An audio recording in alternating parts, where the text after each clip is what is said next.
Hi guys, আমরা আজকে আবার চলে এসেছি কালকে আমাদের ফার্স্ট ইন্ট্রোডাকশন ব্লগের পর। আপনাদেরকে আজকে এটা দেখাবো যে আমার বর একটা ট্রিমেন্ডাস ঝগড়া করলো এখন আমার সাথে, করার পর এখন কিভাবে আমার রাত্রিবেলা ভাত বা রুটি কোনোটাই খেতে ইচ্ছা করছে না বলে আমাকে পরোটা আর আলু ভাজা করে খাওয়াবে। এবার দেখা যাক কিভাবে পরোটা আর আলু ভাজা করে আমাকে খাওয়া। যথারীতি একজন গ্যাস জ্বালিয়েছে, জ্বালিয়ে এবার তেল গরম করছে। ঠিক আছে, সে এখন অধৈর্য হয়ে গেছে এইটুকুতেই যে তেল কেন গরম হচ্ছে না। এটা কোনো কথা? আপনারাই বলুন তো। কতক্ষণ ধরে মানে টাইমটা লাগে, এটা কোনো কথা হলো? কি করে আগে আমাকে বলো তো, কি করে বুঝবে যে তেলটা গরম হচ্ছে? ফুটবে? ফুটবে না, তাহলে তেলটা যখন গরম হয়ে যাবে পুরোপুরি, না তুমি দেখবে যে তেল থেকে ধোঁয়া উঠছে, তখন তুমি বুঝবে যে না তেলটা গরম হয়েছে। তারপরে কি করবে? ফেলে দেবো? ফেলে দেবে না, গ্যাসটাকে সিম করবে। ঠিক আছে, দাঁড়াও, তেলটা তো এখনো গরম হয়নি, সিম করে তারপর আস্তে আস্তে ওটার মধ্যে দেবে, তেলে দেবে, নাহলে গায়ে ছিটে আসবে তেলটা। সিমে করছি। কি তেল গরম হয়ে গেছে? ধোঁয়া বেরোনো স্টার্ট হয়ে গেছে। ধোঁয়া বেরোনো স্টার্ট হয়ে গেছে, ঠিক আছে সিমে করো। করেছি। সিমে করে এবার দাও আস্তে আস্তে, কড়াই সাইড দিয়ে ছাড়ো। কি আস্তে আস্তে করে, কি এরম করলে কি করে রান্না শিখবে? ওপর থেকে না, সাইড থেকে ছাড়তে হয়। আস্তে আস্তে, ওপর থেকে ছাড়লে তেল ছিটবে গায়ে। আস্তে, হ্যাঁ এবার আর লাগবে না, আস্তে ছাড়ো, পুরোটা দাও। এরম করলে কি কাকে রান্না করতে এসছে? এবার দেখো ওই লাল বাটিটাতে লঙ্কা আছে, ওই লঙ্কাটা ঢেলে দাও, পুরোটা বাটিটা উল্টে ঢেলে দাও। হ্যাঁ, এবার কি করবে, নিচ থেকে খুন্তি বের করো। দেখো খুন্তি বের করো, এই সাইডে আছে, লেফটে আছে। এবার নাড়ো আলু ভাজাটা, দেখি তুমি কিরকম ভাবে করছো। ভালোভাবে নাড়ো, একটু জোরে জোরে নাড়ো নাড়ো ভালোভাবে। ওই দিকটাও নাড়ো, ওই দিকটা তো নাড়া পড়ছে না। হ্যাঁ ছেড়ে দাও, এবার খুন্তিটা ঝেড়ে নাও কড়াইতে। ঠিক আছে, কি গো ঢাকা দিয়ে এতক্ষণ রেখে দিচ্ছ, কত দূর তোমার আলু ভাজা? তোলো ওটা। ঠিক আছে, কি দেখবো?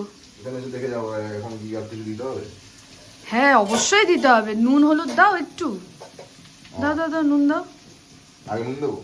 হ্যাঁ যা ইচ্ছা, আগে নুন দাও হলুদ দাও, আমাকে দেখিয়ে দাও। ঠিক আছে, নিজে আন্দাজ করো তো দেখি কতটা দেবে। 2 চামচ। 2 চামচ না, অতটা লাগবে না। 1 চামচ? না তার থেকে আরেকটু কম, ওটা আবার বেশি কমে গেল। এরকম? দেখি আরেকটু দাও, ওটা দাও, ওটা দাও, ওটা দাও, আরেকটুখানি, আর হালকা স্লাইট, আরেকটু। ঠিক আছে দাও।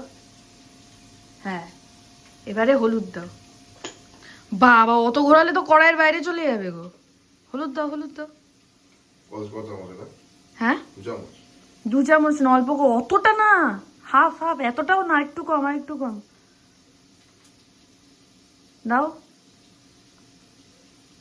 হ্যাঁ এবার নাড়ো তো। আজু দিই? এ কি, না লাগলেও দেবে নাকি?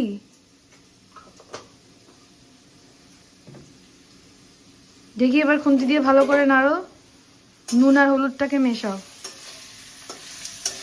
এই যে দেখুন আপনাদের দেখাচ্ছি ও কিভাবে নুন আর হলুদ মেশাচ্ছে। কমেন্টে একটু জানাবেন, হ্যাঁ ও ভালো রাঁধুনি হতে পারবে কিনা ওর এই আলু ভাজার ভিডিও দেখে। আর একটু ভালোভাবে মেশাও। দেখো এই সাইডের আলুগুলো সাদা হয়ে আছে, একটু মেশাও।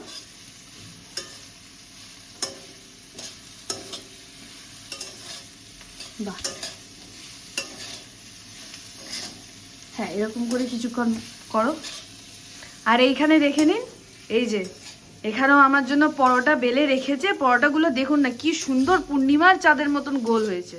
তারপরে ভাজবে কিভাবে সেটা আপনাদেরকে দেখাবো, সঙ্গে থাকুন। তো দূর হয়ে গেছে? শিওর তুমি? হ্যাঁ হয়ে গেছে। দেখি কি করে বুঝলে হয়ে গেছে, আলুটা সিদ্ধ হয়েছে কি করে বুঝলে? হ্যাঁ হয়ে গেছে। ও ঠিক আছে, তাহলে গ্যাসটা অফ করে দাও এবার। তাহলে আমরা এবার পরোটার দিকে যাই, তাই তো? এই পরোটাগুলো তুমি বেলেছো তো? ইয়েস। হ্যাঁ বউয়ের জন্য জীবনে প্রথমবার পরোটা বেলেছো তো? হ্যাঁ ঠিক তো, খাওয়া যাবে তো? আর ময়দাটা কে মাখলো? ময়দাটা আমি মেখেছি, তাহলে ময়দাটা তুমি মাখলে না কেন? হ্যাঁ, অত কি করতে পারি নাকি আমি কাজ? কেন করতে পারবে না? শখ করে বউকে খাওয়াবে, পরোটা আলু ভাজা তো করতে কেন পারবে না? ময়দাটাও তো মাখতে। আমি বিজি পারসন না। কিসে বিজি বাবা তুমি? অনেক কিছু। কিসে বিজি? অফিসে যাই, অফিস থেকে ফিরে তারপরে আমি বিড়ালদের সঙ্গে খেলি একটু। বিড়ালদের সঙ্গে খেলো? আচ্ছা, আমার তো সোনা বিড়াল। তোমরা পাত্তা, ওরা পাত্তা দেয় তোমাকে, না তুমি শুধু ওদেরকে পাত্তা দাও? আমি ওদেরকে প্রাণের থেকেও তো বেশি ভালোবাসি। বউয়ের থেকেও বেশি? সবার থেকে বেশি। বউয়ের থেকেও বেশি? একদম। ও তাহলে বউ চলে গেলে কোনো চাপ নেই, বিড়াল চলে গেলে চাপ, তাই তো? বিড়াল চলে গেলে আমি ধ্বংস হয়ে যাবো। বিড়াল চলে গেলে ধ্বংস হয়ে যাবে তো? ঠিক আছে, আপনারা তাহলে বুঝে গেলেন তো এই ছেলেটাকে কিভাবে ধ্বংস করা যাবে। শুধু ওর বাড়িতে এসে ওর বিড়ালগুলো নিয়ে আপনারা চলে যাবেন, এই পাগল। ঠিক আছে? আমি একদম বাড়ির অ্যাড্রেস আমি দিয়ে দেবো, শুধু বিড়ালগুলোকে হাফিজ করে দিতে হবে, তাহলে ছেলেটা ধ্বংস। পুরো আমার রিভেঞ্জ একদম ফুলফিল হয়ে যাবে। ডেলি যা ঝগড়া করে আমার সঙ্গে, ঠিক আছে, পুরো একদম আমার রিভেঞ্জ একদম ভালোভাবে নেওয়া হবে। তো আমরা কি এখন পরোটাতে শিফট করব? Yes please. ঠিক আছে। সো হাই ফ্রেন্ডস, সবাই ভালো আছো আই গেস। সো এক্ষুনি দেখেছো যে আমি এক্ষুনি তোমার কি যেন বলে আলু ভাজা করছিলাম। সো এখন পরোটাটা নেক্সট স্টেপ। সো আমি জানি না ওটা করতে পারবো কি না। সো ফার্স্ট টাইম ট্রাই করছি। সো আমি এটা এখন ইয়েকে দেবো, একটুখানি আমি দেখে নেবো ওকে, আমার মানে ওয়াইফ কি করছে ঠিকঠাক করে, তারপরে আমি ট্রাই করবো। এই যে পরোটাটা রিস্ক নিল না ফার্স্ট থেকে, আমি গ্যাস ফ্যাস জ্বালিয়ে নিয়েছি, দেখি কি করে। তো তুমি পরোটাটা করে এবারে স্টার্ট করো তো, আমার আর ভালো লাগছে না। একটুখানি আলু ভাজা করে ভালো লাগছে না? আলু ভাজা করে, আর এই যে দেখো না, দেখুন একবার পরোটা বেলেছে, দেখুন না। তাও তো বেলেছি রে। লজ্জা পেয়ে যাবে লোকজন। ঠিক আছে, অফিস থেকে ফিরে এত কিছু করা পসিবল নাকি? আর আমি যে সকালবেলা উঠে রান্না করছি, রান্না করে জামা কাপড় কেচে অফিসের কাজে বসছি, অফিসের কাজটা শেষ হয়ে গেলে আবার যে রান্নাঘরে এসে আমি সবকিছু করছি, সেসব সেটা কি? সেটা কোনো ভ্যালু নেই নাকি? ঠিক আছে কর না, কর কর না বাজার জন্য। এবার আপনারা খুব ভালোভাবে বুঝতে পারবেন কত সুন্দর পূর্ণিমার চাঁদ বানিয়েছে আমার বর। দেখছেন, বুঝতে পারছেন পূর্ণিমার চাঁদটা? এবার দেখুন কি মনে হচ্ছে, পূর্ণিমা না অমাবস্যার চাঁদ? একটু দেখে ভালো করে বলুন তো। খুব বাজে দেখতে লাগছে। হ্যাঁ, সেই জন্যই তো আমি প্রথমেই ওই জন্য অমাবস্যার চাঁদ বলছিলাম। তাও আমি বানিয়েছি, এটা ভালোবেসে বানিয়েছি, এটা তুই আমি তো ভাবতেই পারিনি যে দেখার যোগ্য হবে। ঠিক আছে, ভালোবেসে বানিয়েছি। অমাবস্যার চাঁদের মতন তো আমি ভেবেছিলাম যে দেখাই যাবে না, বাট স্টিল একটু ভালোবাসাটাকে একটুখানি প্রাধান্য দে। ভালোবেসে তুমি কোথায় বানালে? আমি তো করছি কি? ঠিক আছে, তুমি শুধু বেলেছো, ময়দা মেখেছি আমি, শেখলাম আমি, সবটাই তো আমিই করছি। ঠিক তুমি আছে কি করছো বাবা? ঠিক আছে আলু ভাজা বানিয়েছো, বউকে ভালোবেসে আলু ভাজা খাওয়াবে? ঠিক আছে, ভালো কথা। ঠিক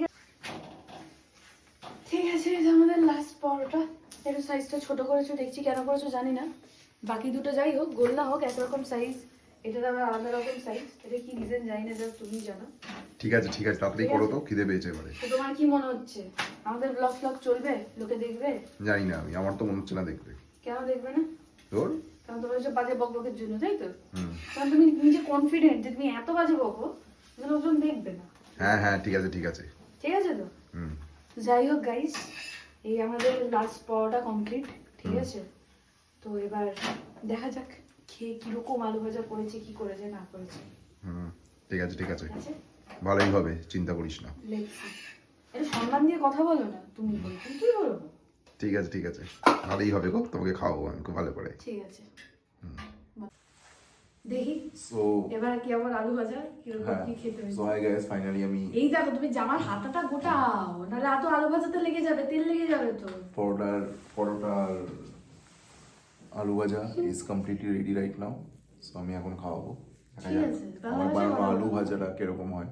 ঠিক আছে, পরোটাটা তো জানি না, ঠিক আছে, আমার কোনো কন্ট্রিবিউশন সেরকম নেই, খালি বেড়েছি।